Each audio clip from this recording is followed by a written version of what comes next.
এই উদ্যোগটা এটা আজকে শুধু নয়, প্রত্যেক বছরই আমাদের জনপ্রিয় বিধায়ক পানিহাটি বিধানসভা কেন্দ্রের এবং পশ্চিমবঙ্গ সরকারের মাননীয় মুখ্য সচেতক শ্রী নির্মল ঘোষ মহাশয়ের নির্দেশে এবং আমাদের ছাত্র যুব উন্নয়নের মণি পানিহাটি তৃণমূল যুব কংগ্রেসের অন্যতম আমাদের পথপ্রদর্শক, আমাদের সকলের নেতা তীর্থঙ্কর ঘোষের নির্দেশে আমরা প্রত্যেক বছর মাধ্যমিক এবং উচ্চ মাধ্যমিক যখন পরীক্ষা শুরু হয় সেই সময় পরীক্ষার্থীদের সুবিধার্থে এখানে জল, পেন এবং যাতে তারা ঠিক মতন পথ নির্দেশিকা পায় এবং তারপরে গার্জিয়ানরা যখন বসার জন্য আমরা ক্যাম্প করি, প্রত্যেক বছরের উদ্যোগেই আমরা এটা করি।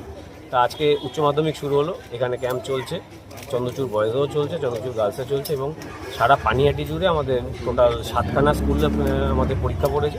7টা স্কুলের মধ্যে 7টাতেই আমাদের তৃণমূল ছাত্র পরিষদের বন্ধুরা বিধায়কের নির্দেশে, আমাদের তীর্থঙ্কর ঘোষ, আমাদের ছাত্রজীব উন্নয়ন মণি তার নির্দেশে আমরা এই ক্যাম্প চালিয়ে যাচ্ছি। ছাত্রছাত্রীদের উদ্যোগে কী বলবেন? ছাত্রছাত্রীদের উদ্যোগে বলবো তাদের মাথা ঠান্ডা করে সুন্দরভাবে পরীক্ষা দিতে, কারণ এটা উচ্চ মাধ্যমিক পরীক্ষা।